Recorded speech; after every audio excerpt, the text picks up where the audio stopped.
믿음으로 함께 세워가는 교회라는 주제를 가지고 로마서 말씀으로 우리가 함께 은혜를 나눴습니다. 로마서 말씀을 보니까 11절, 11장까지의 내용은요, 교리적인 내용이었습니다. 그리고 뒤에 12장부터 마지막까지는 이제 실천적인 부분으로 주로 이제 로마서뿐만 아니라 서신서의 그 내용들이 앞에는 교리적인 부분을 다루고 뒤에는 그 교리에 따른 실천적인 부분들을 다루게 되는데 오늘 로마서도 그렇게 나왔습니다. 그리고 오늘 이제 본문 말씀은 어제로 실질적인 교리적인 부분들, 실천적인 부분들은 거의 다 끝이 나고 마지막 문안 인사에 대한 부분들, 마지막 당부에 대한 부분들이 오늘 이제 본문에 나오게 되는데요. 여러분 우리가 40일 특세를 하면서 주제가 믿음으로 함께 세워가는 교회였습니다.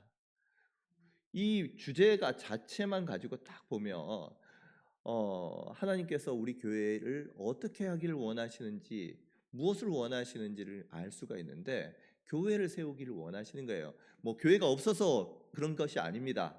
하나님께서는 우리 교회가 이 땅 가운데 든든하게 정말 하나님의 몸된 교회로서 사랑받는 교회로서 세워지기를 원하십니다.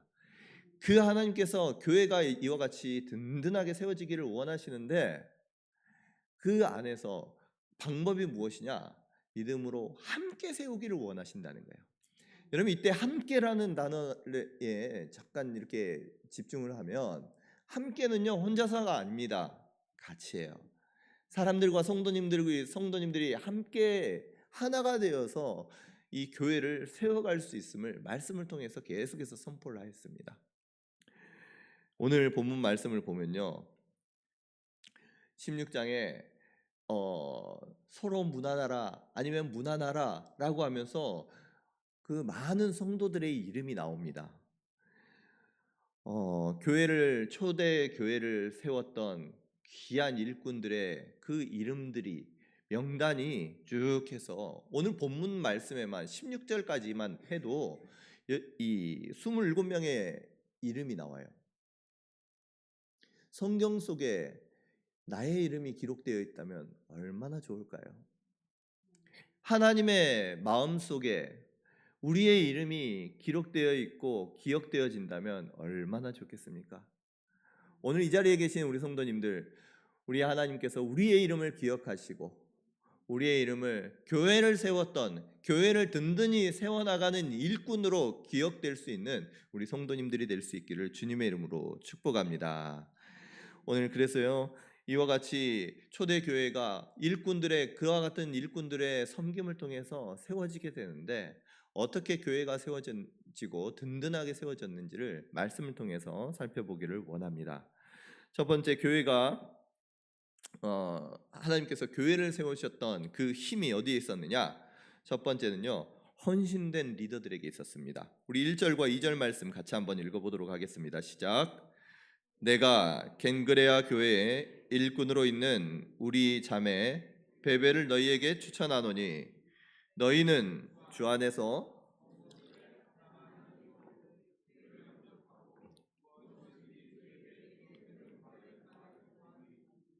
이는 그가 여러 사람과 나의 보호자가 되었음이라. 아멘. 마지막 16장을 이제 바울이 작성을 하면서 가장 먼저 베베라는 사람을 소개를 하고 있어요. 베베는 여성입니다. 이 베베는요 고린도에서 남동쪽으로 11km 정도 떨어져 있는 겐그레아 교회의 귀한 일꾼으로 쓰임 받았던 사람입니다.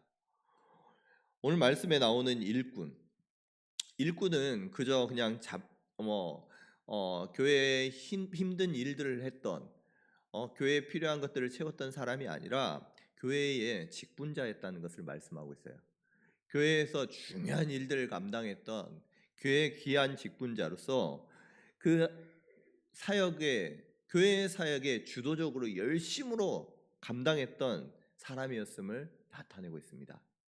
교회 안에서의 나름대로 정말 헌신하고 섬겼던 지도자와 같은 사람임을 나타내는 거예요. 바울은 이 베베를 로마 교회에 추천을 합니다.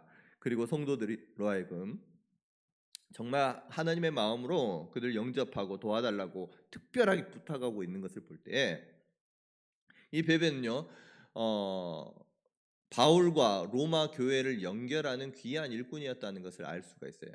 우리가 이제 베베가 로마서를 가지고 로마에 있는 성도들에게 그 로마서를 전달했던 사람으로 우리가 여겨지는데, 이처럼 로마서를 전달할 때 서신을 그 전달하는 것 자체가요, 생명을 바치는 일이었어요. 당시에 로마 교회 자체만으로도 힘들고 어렵고, 또 로마에서의 황제 숭배 가운데 정말 힘들게 신앙생활하고 있는 그러한 사람들이었지만, 이 예수님의 복음을 전하는 그 서신서를 가지고 교회를 방문한다는 것, 정말 자신의 생명을 내어놓고 헌신하는 것을 이야기하고 있습니다. 이와 같은 섬김이 오늘 이 베베를 통해서 있었기 때문에 로마 교회가 세워지고 갱그레아 교회가 세워지고 초대 교회들이 세워질 수가 있었던 것입니다. 특별히 바울은요, 이 베베를 보호자다라고 이야기하고 있습니다. 보호자라는 것은요, 당시의 법적 후견인입니다. 그리고 재정적으로 돈이 없을 때에는 재정적인 도움을 줬던 후원자이기도 했습니다. 그냥 보통 그냥 섬겼던 사람이 아니었다는 거예요. 큰 자신이 가지고 있는 지위와 자신이 가지고 있는 재산을 가지고 재정적인 능력을 가지고 교회가 마음껏 일할 수 있도록 사람들을 돕고 이 방패막이가 되어졌다라는 것을 우리가 말씀을 통해서 알 수가 있습니다. 특별히 3절과 4절에는 브리스가와 아굴라 부부가 등장합니다. 3절과 4절 말씀 한번 보도록 합니다. 너희는 그리스도 예수 안에서 나의 동역자들인 브리스가와 아굴라에게 문안하라. 그들은 내 목숨을 위하여 자기들의 목까지도 내놓았나니 나뿐 아니라 이방인의 모든 교회도 그들에게 감사하느니라. 아멘. 이 브리스가와 아굴라 부부가 있습니다. 이 부부는요, 원래 로마 교회의 성도였지만 글라디오 황제가 유대인들을 이 로마에서 추방을 해요. 그때 이 사람들이, 이 부부가 고린도 교회로 와서 바울을 만납니다. 그래서 바울과 함께 천막 만드는 일들을 하면서 같이 사역과 더불어 일들을 같이 했던 사람들이 바로 이 부부들이에요. 그런데 여기 보면 브리스가와 아굴라에게 문안하라 말씀하는데, 브리스가와 아굴라 누가 남편일까요? 남편은요, 아굴라가 남편입니다. 브리스가가요, 아내의 이름이에요. 여성의 이름이에요. 그런데 항상 성경에 나오는 모든 이름에 보면 브리스가와 아굴라라고 말해요. 브리스가와 아굴라. 그만큼 아내의 역할이 교회에 있어서 헌신적이고 또 주도적인 역할을 했다는 것을 알 수가 있어요. 이처럼 열심히 있었던 그 브리스가와 아굴라 부부, 바울은요, 이들을 통해서 교회를 함께 세워나가고 함께 헌신했던 그 수고를 기억했던 것입니다. 바울이 위기에 처했을 때 이분들은 자신의 목까지도 내놓았다라고 오늘 말씀 보면 나와 있어요. 자신의 목까지도, 생명까지도 아끼지 아니하고 교회를 위해서 또 바울을 위해서 섬겼던 사람이 바로 브리스가와 아굴라 부부였던 것입니다. 여러분, 이처럼 교회는요, 누군가의 헌신과 희생을 통해서 세워집니다. 하나님께서는 그 희생과 수고를 기억하시고 하나님께서는 그 수고를 통해서 또 하나님의 나라가 세워져 간다는 것을 잊지 않고 계십니다. 우리 때로는 힘들고 어려울 수가 있어요. 하나님께서 주신, 나에게 주신 지위, 재능, 또 재물, 여러분 그것으로 나의 힘과 능력으로 교회를 세우고 하나님의 나라를 세우는 일에 앞장서 나아갈 때 하나님께서는 우리의 수고와 헌신들을 기억하시고 우리 오늘과 같이 말씀과 같이 우리의 삶 가운데 축복하시고 하나님께서는 우리의 이름을 그 마음판에 기록해 주신 줄로 믿습니다. 이처럼 하나님께 기억되는 귀한 일꾼들로, 또 교회를 세우는 일꾼들로 우리의 이름들이 남아 하나님께 영광이 되기를 간절히 소원합니다. 자, 두 번째, 교회를 세우는 힘이 있습니다. 그 힘은요, 차별이 없는 하나됨이에요. 5절부터 16절까지를 보면요, 많은 이름들이 기록되어 있습니다. 27명의 이름들이 기록되어 있다고 말씀드렸어요. 그 이름들의 명단을 보면 하나하나를 살펴보면 그저 그 당시에 로마 교회를 이루고 있었던 성도들이 어떤 사람들이었는지를 알 수가 있습니다. 그런데 그 명단들의 특징들을 보면 다양한 사람들이 그 가운데 있었다라는 것을 알 수가 있어요. 절대로 당시 문화 속에서는 하나 될 수 없는 사람들이 그 로마 교회 안에서 하나가 되어 있다는 것을 알 수가 있습니다. 먼저는요, 유대인과 이방인들이 하나가 되어 있는 것을 볼 수가 있습니다. 7절 말씀에 보면 안드로니고와 유니아, 11절 말씀에 헤로디온이 나옵니다. 그런데 이들을 수식할 때 뭐라고 말하느냐? 나의 친척, 내 친척이라고 이야기를 해요. 동족이었던 것입니다. 물론 이들이 바울의 친척이었을 수도 있지만 자신의 동족을 친척이라고 불렀던 그 문화적인 상황을 본다면 유대인들이었음을 알 수가 있어요. 뿐만 아니라 5절 말씀 보면 에베네도는 말씀합니다. 에베네도는 아시아에서 그리스도께 처음 맺은 열매니라 말씀하고 있어요. 이방 지역에서, 헬라 지역에서 처음으로 맺은 열매로서 에베네도를 기억하고 그를 문안하라 이야기를 하는 것입니다. 물과 기름처럼 결코 섞일 수 없었던 관계처럼 여겨졌던 유대인과 헬라인이 예수 그리스도 안에서 한 가족이 되어 있음을 볼 수가 있습니다. 뿐만 아니라 두 번째, 노예와 귀족이 하나가 되어 있는 것을 볼 수가 있습니다. 이 명단에 보면 노예의 이름도 나오고요, 또 황실, 귀족의 이름들이 나오는 것을 볼 수가 있습니다. 8절 말씀 보면 암블리아라는 사람이 나와요. 암블리아라는 그 이름 자체가 당시 노예들에게 흔한 이름이었다라고 합니다. 9절 말씀에 우르바노 뜻 자체가 도시 사람이라고 해요. 뿐만 아니라 12절 말씀에 버시는 페르시아 여인을 이야기합니다. 그래서 당시의 노예나 또 해방된 노예의 이름들이 대체적으로 이와 같았다라고 말씀하는 거예요. 그리고 귀족들의 이름들이 나옵니다. 10절 말씀 보면 아리스도블로의 권속이라고 나옵니다. 헤롯 왕가의 손자가 바로 아리스도블로입니다. 그 아리스도블로의 집안 사람들을 이야기하는 거예요. 가족들을. 뿐만 아니라 11절에 보면 나기수의 권속이라고 나옵니다. 나기수라는 사람들을 우리가 보니까 나기수가 누군지 이렇게 찾아보니까 클라우디우스 황제의 비서였대요. 그 사람의 이 유명한 당시에 그러한 집안이라고 기록되어 있는 것을 찾아보았습니다. 이처럼 황실 가문에, 또 때로는 되게 유력자의 가문에 있는 사람들의 이름이 나오고 노예의 이름들이 나오는 거예요.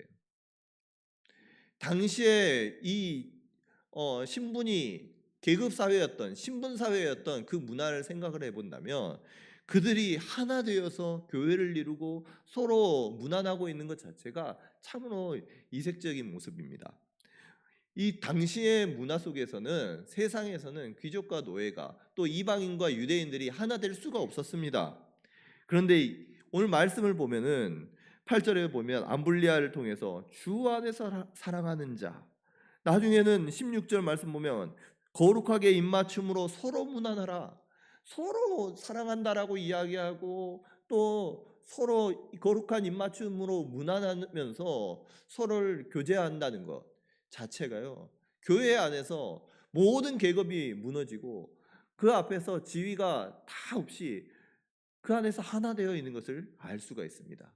어떻게 계급 사회에서, 그와 같은 사회에서 이와 같이 다른 사람들이 하나가 될 수 있었을까요?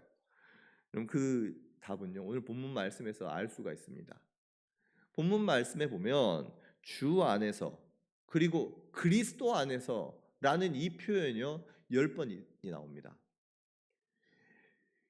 교회가 초대 교회가 각기 다른 사람들이 모였음에도 불구하고 하나가 될 수 있었던 그 이유가 무엇이냐? 바로 주 안에 있었기 때문이에요. 우리 모두가 예수 그리스도 안에서 있을 때 나의 다양성, 나의 어떠함이 아니라 주 안에서 모든 것들이 하나가 될 수 있는 줄로 믿습니다. 우리 교회도요, 주 안에서 있어요. 주 안에서 예수 그리스도를 섬기며 주님의 그 사랑과 은혜에 감사하며 주님께서 사랑하시는 피 주고 정말 생명을 바쳐 사랑하고 생명을 드렸던 그 한 분 한 분들을 귀히 여길 때에 하나님께서는 각기 다르지만 이 한 분 한 분들이 예수님 자리 가치가 있는 한 사람이라는 것을 깨닫게 하시고 우리 교회로 하여금 하나 되게 하실 줄로 믿습니다. 이 교회 안에서요, 자신의 지위가 어떠니, 재정이 얼마나 많니, 그것을 가지고 막 인정받는 교회가 아니라 초대교회는 어떤 것을 말씀하였느냐? 6절과 12절에 보면요, 수고하였다라는 단어가 나옵니다. 정말 이 수고했다라는 이 단어 자체가 피곤하고 지칠 정도로 매일 땀 흘리고 열심히 일했다라는 것을 표현하고 있어요. 열심으로 예수님을 위해서 헌신하고 섬겼던 그 사람들이 아름답게 교회 안에서 높임을 받고 인정받았던 그 공동체가 바로 초대교회였다는 거예요. 교회는요, 내가 가진 것으로, 내가 세상에서 나에게 주어지는 지위와 어떤 지식의 능력, 그것으로 학력으로 인정받는 것이 아니라 주님을 얼마나 사랑하는지, 주님을 사랑함으로 내가 얼마나 교회를 위해서 헌신하고 섬겼는지, 기도로 눈물로 섬겼는지, 그것으로 하나님께서는 우리를 기억하시고 인정해 주신 줄로 믿고 우리 함께 주님을 아름답게 섬김으로 교회를 든든하게 세워가는 우리 성도님들 될 수 있기를 주님의 이름으로 축복합니다. 마지막으로요, 아름다운 교회를 지키기 위해서 필요한 것이 있습니다. 그것이 무엇이냐? 영적 분별력이에요. 오늘 17절에서 20절까지 말씀을 보면 바울이 갑자기 무난하라 라고 이야기하면서 갑자기 어조를 바꿔서 경고하는 부분들이 나옵니다.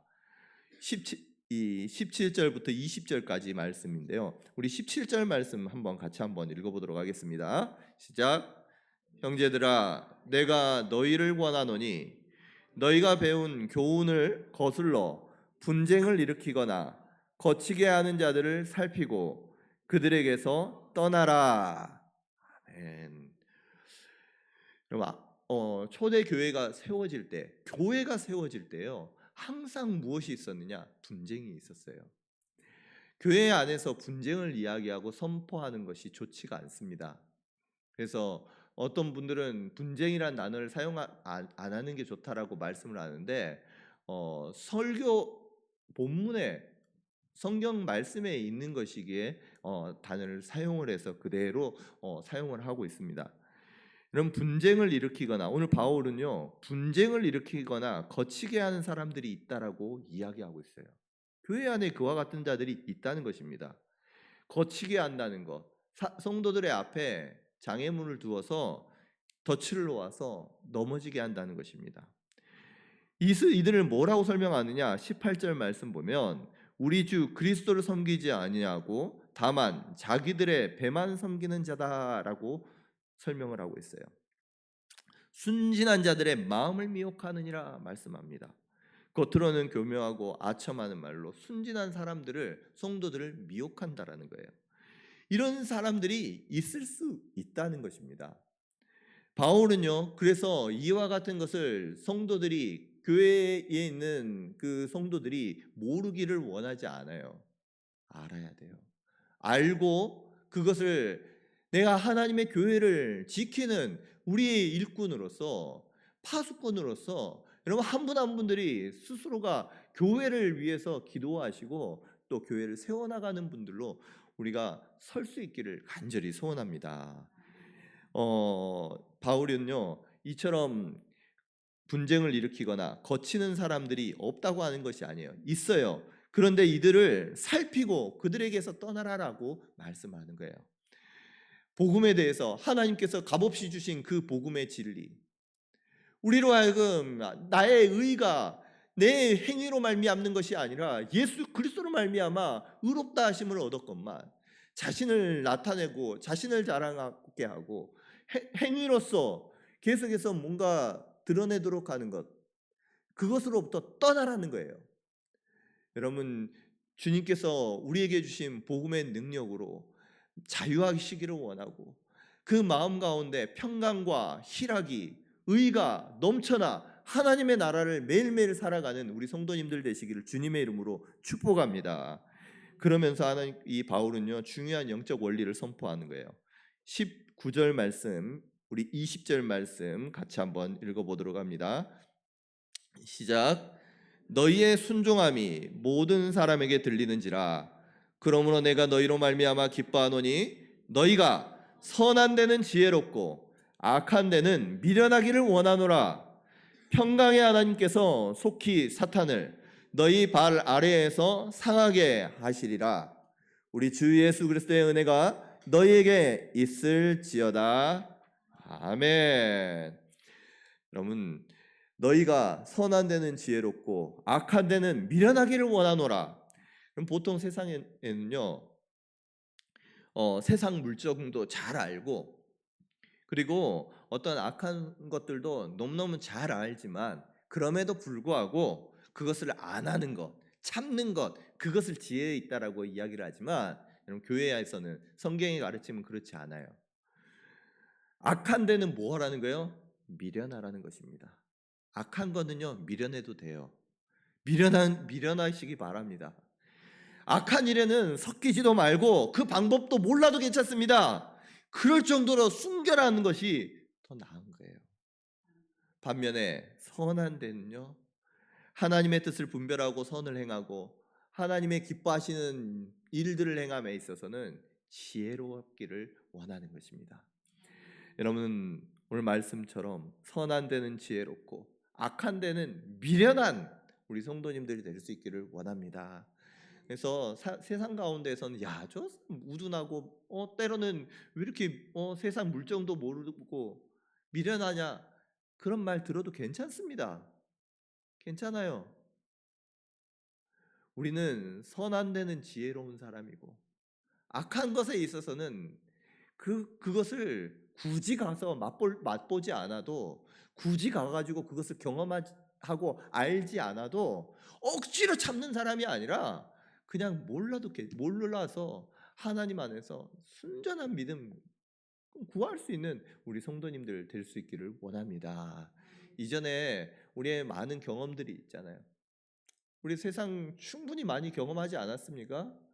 세상에 어떤 쾌락과 즐거움, 얼마나 그것들이 나에게 유익을 주지 못하는지 우리 성도님들 이미 미리 잘 아실 거예요.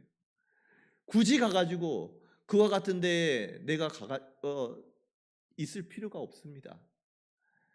가서 우리는 하나님 안에서 우리의 거룩함을 지키고, 오늘도 하나님을 정말 뜻을 행하고 선을 행함에 있어서는 어떻게 하면 한 사람을 세울 수 있을까? 마음 상하지 않고 이 사람의 정말 좀 마음 상처 주지 않고 정말 하나님 앞에 세울 수 있는 방법은 무엇일까? 기도하면서 그를 위해서 기도하고 섬기고, 보이지 않는 곳에서 구제도 하고, 여러분, 이와 같이 서로를 아름답게 세운, 선한 데는 지혜롭고 악한 데는 미련한 우리 성도님들이 되어서 하나님의 교회가 아름답게 세워지기를 간절히 소원합니다. 이와 같은 교회 안에서는요, 영적 싸움이 있어요. 어떻게 하면은 하나님의 공동체를 무너뜨릴까 하는 그러한 영적인 그러한 대상들, 어둠의 권세들과 영적인 싸움을 할진데, 그런데 예민해서 같이 맞서 싸워 나가는 거예요. 그런데 우리의 싸움은요, 결말은 정해져 있습니다. 20절 말씀, 평강의 하나님께서 속히 사탄을 너희 발 아래에서 상하게 하시리라. 우리 주 예수 그리스도의 은혜가 너희에게 있을지어다. 아멘. 하나님께서 약속해 주셨습니다. 창세기 3장 15절 말씀에서 여자의 후손이 뱀의 머리를 상하게 할 것이라. 교회가 사탄을 그 발 아래에 상하게 하실 것이다. 교회가 최후 승리를 얻게 할 거다. 하나님께서 말씀해 주시고 약속해 주신 거예요. 여러분, 우리가 이와 같이 하나님의 나라와 영광을 위하여 교회를 위해서 함께 세워가는 우리 로마서의 16장에 나온 수많은 일꾼들의 그 이름과 같이 우리의 이름들이 하나님의 나라와 영광을 위해서 기록되어지고 그 마음에 새겨지는 우리 성도님들 될 수 있기를 간절히 소원합니다. 말씀을 맺습니다. 우리 교회가 정말 이 세대 가운데, 패역한 세대 가운데에서 하나님을 기쁘시게 하는 교회로 든든하게 세워져 가기를 원합니다. 하나님의 교회는 어떤 한 사람에 의해서 세워지는 것이 아니라 하나님을 사랑하고 주님을 위해서 헌신하고 봉사하는 귀한 일꾼들을 통해서 교회는 함께 세워져 가는 것입니다. 우리 성도님들의 이름이 하나님께 귀한 충성된 일꾼들로 기억이 되고 또 이와 같이 칭찬받을 수 있기를 간절히 소원하며 오늘 베베와 같이 또 브리스가와 아굴라 부부와 같이 또 많은 이름들 나와 있었던 이름들과 같이 교회를 위해서 힘써 싸우고 눈물을 흘려 기도했던 일꾼들과 같이 우리 성도님들이 함께 한 마음으로 예수님을 잘 섬김으로 그리스도 안에서 하나가 되어서 아름답게 교회를 세워 나가는 그러한 귀한 일꾼들 되시기를 다시 한번 주님의 이름으로 축복합니다.